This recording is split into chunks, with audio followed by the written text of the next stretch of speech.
to pay NS money deposit, you first drop 1,000 in the escrow. I was explaining language that the escrow called. You were Pablo Escabo.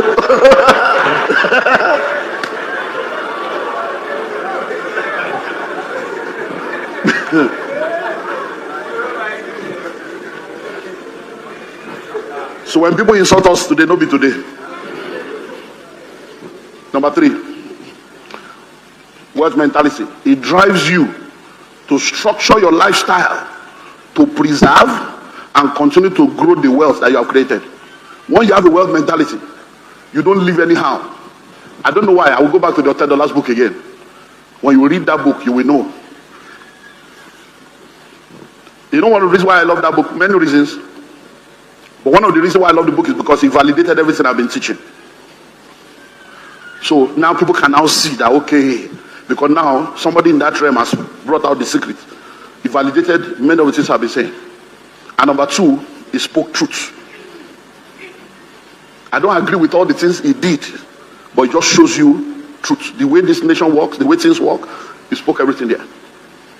I was on the plane coming back from a trip, either from Abuja or one of these states, and someone was sitting next to me in business class, and he greeted me when I came. Oh, bless you, sir. So I knew that he knew me. Oh, it's an honor to sit next to you. So, but when we now sat down, I brought out the book and I started reading. I just noticed that the guy did not talk to me anymore. I didn't say. I just thought maybe he's respectful. Maybe let me not disturb the man of God.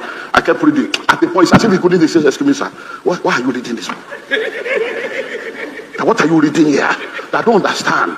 With all that you know, do you agree with all those things? These are the people that spoil this country." He was just talking. What are you reading here? So I asked him, I said, "Sorry, have you read it? I don't have time. I cannot be giving rich people money. They are rich. They still want to collect our money. The book is very expensive." I said, "Hell." I said, "The book is actually a very fantastic book." So I began to share some things with him. Why am I reading it? I said, "Because that's what I do for a living. I'm into the financial sector. I mentor people. I need to know what's happening. I need to know." So I'm reading it and reading it. I'm like, wow, this is a good book. So I began to share some things with him. But he was feeling that. And that's how many poor people behave. So all these people, they won't get money. They will come sell book again. I'll come buy book again. They'll come hand to their riches. No problem. Keep your poverty. It's okay. By driving you, wealth mentality, to structure your lifestyle, to preserve and continue to grow the wealth you have created. He bought houses upon houses upon houses. It was all those 120-something luxury apartments that he now sold, if you read the book, to now pay his debt and settle himself in income. He said he could have bought a private jet, but he chose not to. He was now grateful that he did not buy private jets.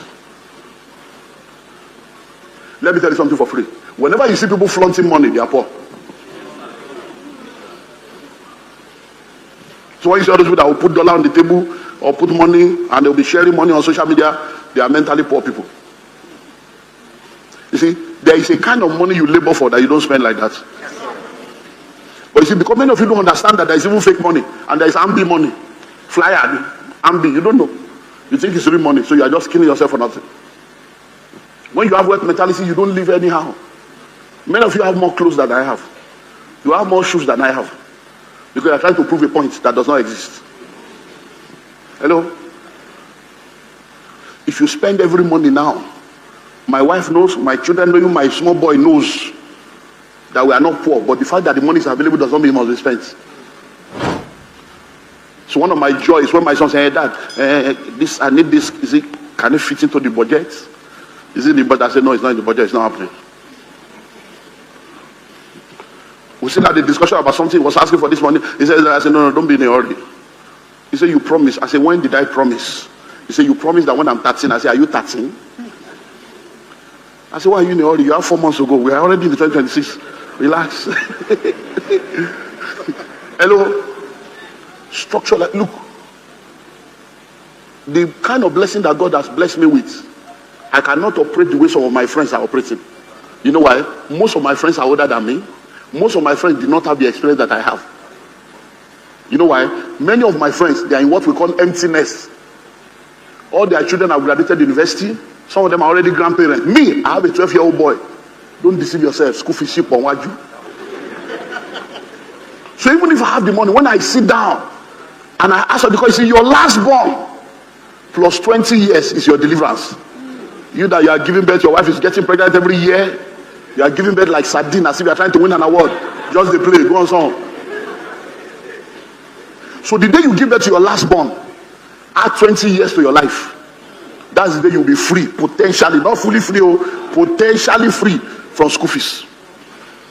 And many of you have not even started paying school fees. And many of you are praying that your children will go and school abroad and you don't have any dollar investment. Are you seeing your... Think about it. 1 million naira in 2005, 2006 was $7,000. Look at the difference now. So imagine if in that 2006, you invested $7,000 instead of 1 million. And that 1 million equivalent is bringing dollars for you. Do you know what the difference will be? The house of 10,400 is now $380,000. Hello?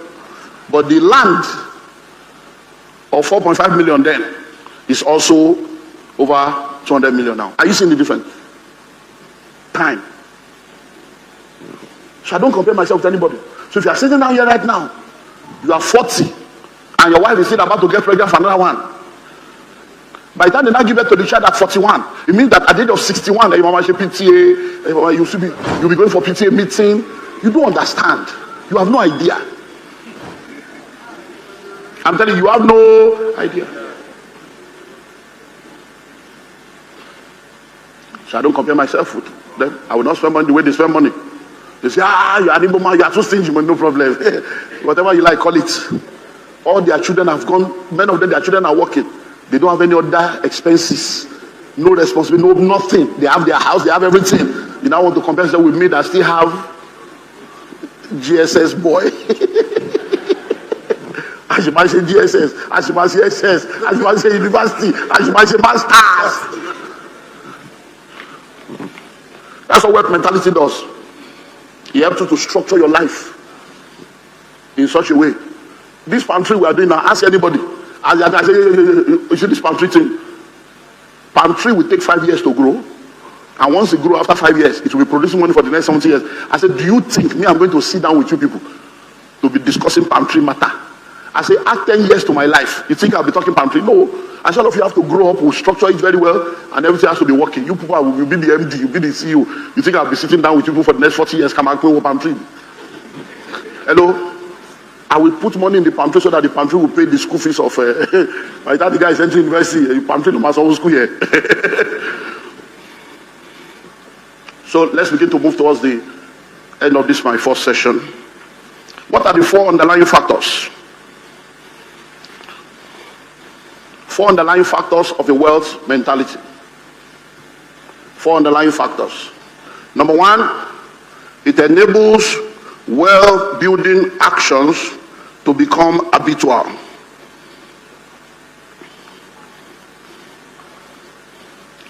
So savings should become an habit. Investment should become an habit. Habitual. So savings should not be something you struggle with. Investment should not be something you struggle with. So people call me from time to time, sir, have you heard there's this business? Oh, there's this shares. So I have 2 stockbrokers that I use. And I've given them a blank check for every opportunity in Nigeria. So if you know any opportunity, any stock, any shares that is about to blow, you get any inside information, just call me. They are doing any private placement, anything, and that's it. So many of you don't understand that there's so much money going on in the market in Nigeria now. Hello? And when you have somebody on the inside whose primary assignment is stockbroking, they know what others don't know because they have privileged information. Hello? So there are opportunities like that. So that's what it does. Wealth building action becomes habitual. Nobody needs to tell you to save. It's autoresponder. Every month you just know that this is an account. Every money there is for saving. It's for investment. So you already have the money waiting for the opportunity. Number 2, it prevents self-sabotage and wasteful lifestyle. Many of you are self-sabotaging. Your bungalow is in your wardrobe. You fix eyelashes, you fix nails, you fix hair. They are not fixing your life. Bone straight. Your life is not straight. Bag and shoe to match. Your destiny is not matching your bank account. See all these guys, they'll be wearing sneakers of $700 with the Nimewa. What do you call bality? $700 sneakers times 10. That's $7,000. And one plot of land you don't have. Go to the gym, muscular prosperity, 6-pack. You don't have 6 figure. You wear 3-piece suit with bow tie like a penguin. You don't have 3 plot of land. That's how many sisters have been deceived. Most of these guys, almost starch, white starch. The shirt is very arrogant. Fine guys with bearded gang. Then when you marry them, you bear the pain.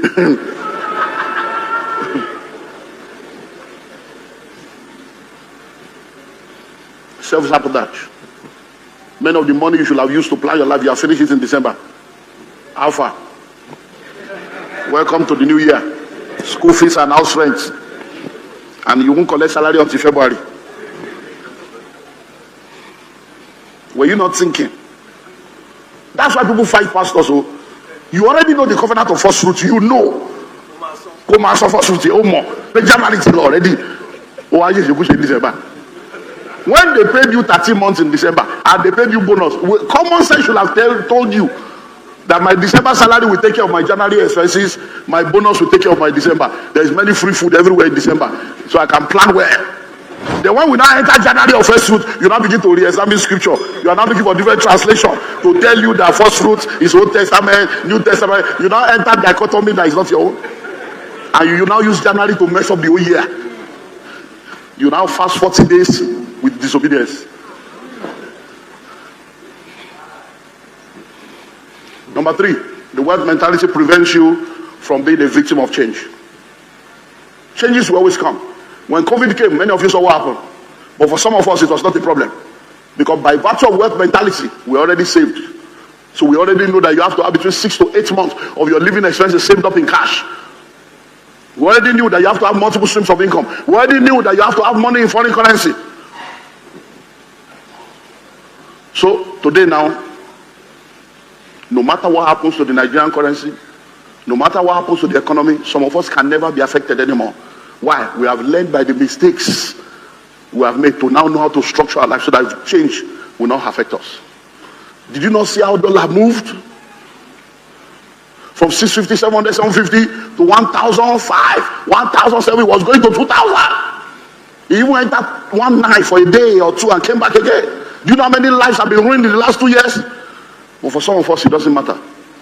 Why? Because we have structured our life in such a way that dollar money takes care of dollar expenses, pounds money takes care of pound, naira takes care of naira. So it's not going to be.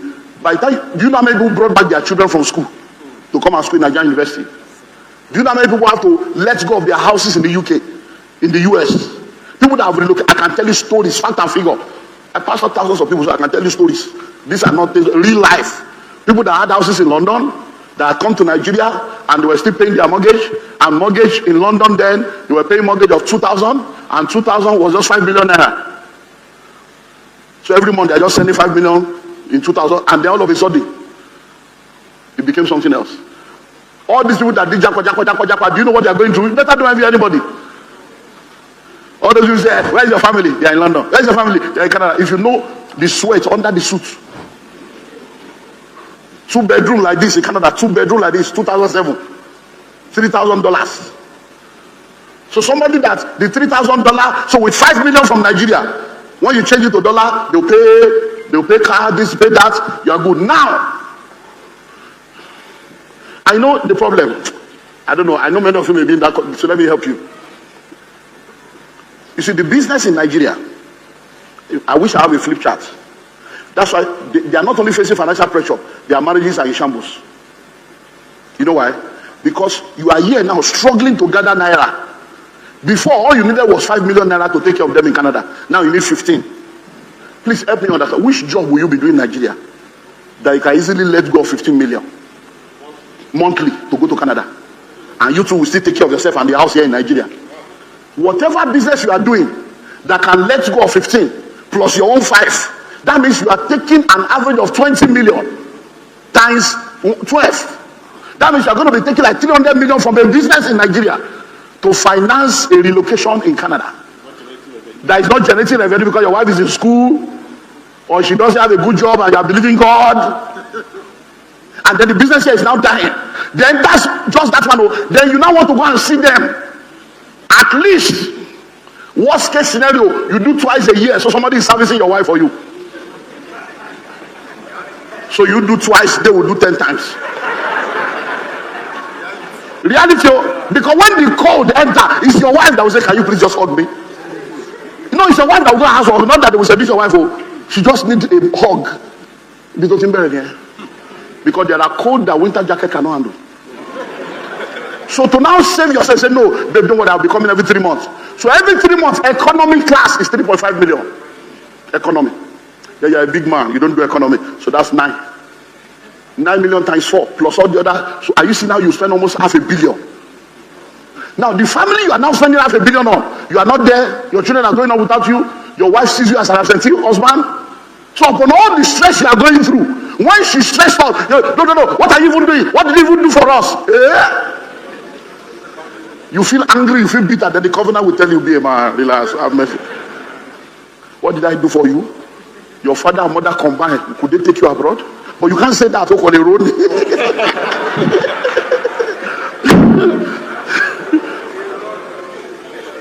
Hello? Then you now finally say, okay, maybe I will go twice. And that twice, maybe it's 2 weeks. You now land. The day you land, you are coming with fire to enter the website. And she's waiting to tell you all the problem that has happened before you came. So when you now come home, my baby, is that why you came? Is that why you came? You're not even asking, everything is sex. Is it food? Now food though. I'm telling you things we have to be dealing with in counseling. So for the first 1 week, you are keeping malice. You are fighting. How can you talk to me like that? Am I not your husband? Is my conjugal right? You are arguing. Borobiro.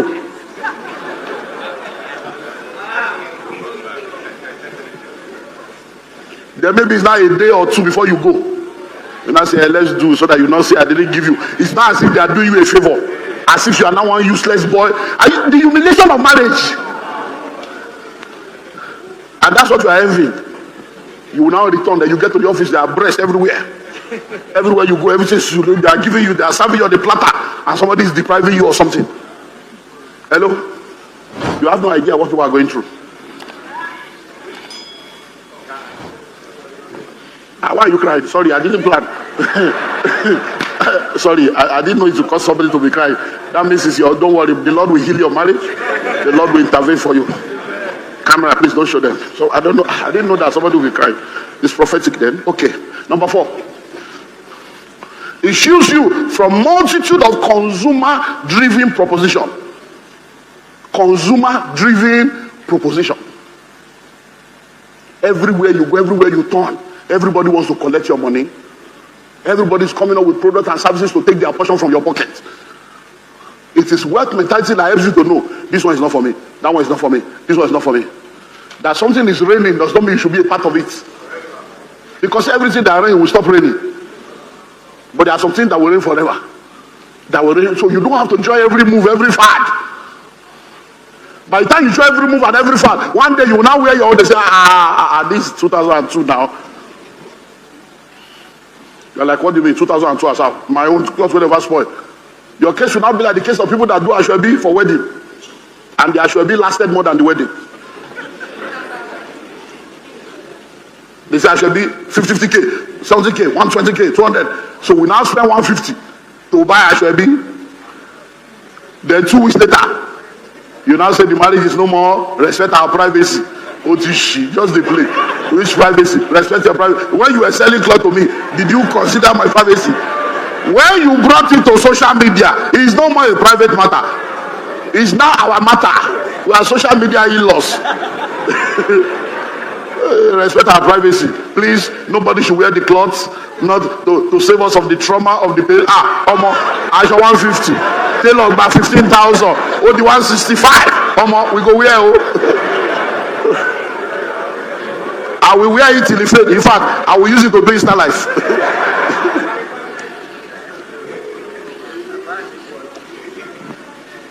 So when we talk about wealth, there are 7 components of true wealth. Riches are cash based, but wealth is asset based. So developing a wealth mentality, you need to understand what real wealth is. Wealth is not about cash or money. That's just one out of the 7 dimensions. When you say a man is rich, it's because he has money. When you say a man is wealthy, it's because he has assets. Any fool can be rich. Some people are so poor, all they have is money. You can be a kidnapper and have money. You can sell human organ and have money. You can be an armed robber and have money. You will be rich, but that doesn't make you a wealthy person. So riches are cash-based, but wealth is asset-based. So let's look at the 7 components of true wealth. 7 components of true wealth. Number 1, strategic relationship. Strategic relationships. Multimedia, are you people on break? Strategic relationship. Now please listen. Who are your friends? Which monkey is in your cage? Hello? Now, choose your monkey. Tell them, say, choose your monkey.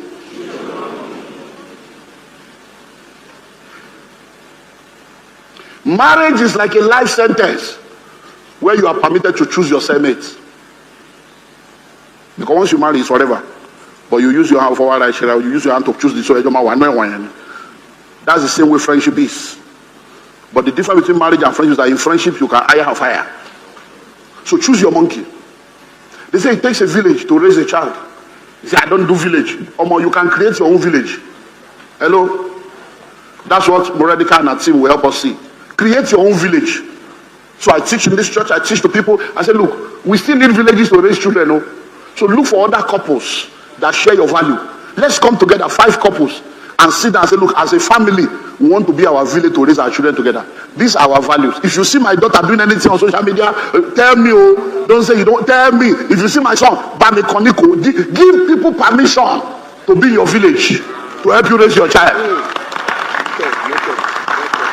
Look, as a pastor in this church, there are people whose children have done abortion, and the father says, oh no, my daughter is a virgin. I command that will not. Just fool yourself. Hello? Because will you not go and say, no, your daughter is not a virgin? No, she's a virgin. Amen. We thank God. That's the so you need strategic relationship. There are 3 ships that must be in your life. If you have to sail through life, you need internship, you need apprenticeship, and you need mentorship. Internship, apprenticeship, mentorship. You want to sail through life, you need to choose your friends. Everybody cannot be your friend. If they don't share your value, put them in the outer court. Hello? We had a meeting a few hours ago called the crossover service. The whole of this hall was full, gallery was full, outside was full, like overflow 1, overflow 2, overflow 3, everywhere was full. Listen to me. There are some people that should be in the overflow. Don't give them front seats. There are some people that are supposed to be sitting in the gallery of your destiny. You give them VIP sitting. It's your fault. Because you allow people into your inner circle that should be checking from the window. So number 1, the strategic relationship. If you need 1 million now, who will you call? Hello? My story started in 1997, you know. There was something that took place that will have led to medical crisis for my first child in this life. My first fruits. That is now 27 years old, will be 28 years old. And as I was thinking, that's where my depression started from. What if this has happened now? And I needed 100,000. Olumide, do you have anybody in your life that can give you 100,000? So I started thinking, my father cannot give me, my mother cannot give me, my sibling cannot give me. So I realized that my family cannot help me. Then I moved to my friends. All my friends are looking up to me. I realized I'm in the wrong circle. I look to the church. Even the church cannot raise it. Instead of being, I now got angry at God. Say, so what are you trying to say? After serving you all this life, should I not be able to raise 100? But many of you are sitting down here right now. If you have cancer now, and all we need is 1 million, you will just die useless death. Because all your family combined only raise 50K. Oh Lord, hey girlfriend, you are just a fool. Moving with useless people. New year don't come. Delete them from your life. We are going to talk palm tree now. We're going to talk like that. It's expensive. We launch book. When you measure the fact, this book is 50,000. You say, it's not a problem. It just shows your level. The university is 20,000. It just shows your level. Hello? Don't, if you be angry, you know your anger doesn't move me. Just be angry and change. Ask yourself now, if they kidnap you, and they say now 5 million, will your family pay? Do you know how people that can pay 5 million on your head? That's how you just die in Sambisa Forest. Think. Oh, lowo otuleyan, double jeopardy. Money you don't have, relationship you don't have. Hey girlfriend, my guy. Number 2, assets. What assets do you have in your life? What asset do you have? You know, we were deceived in school. They told us an asset is anything you buy with money. So when they say assets, you write my shoe, my work clock, my mattress. It will shock you. Assets. Hello? What's an asset? Anything that appreciates in value.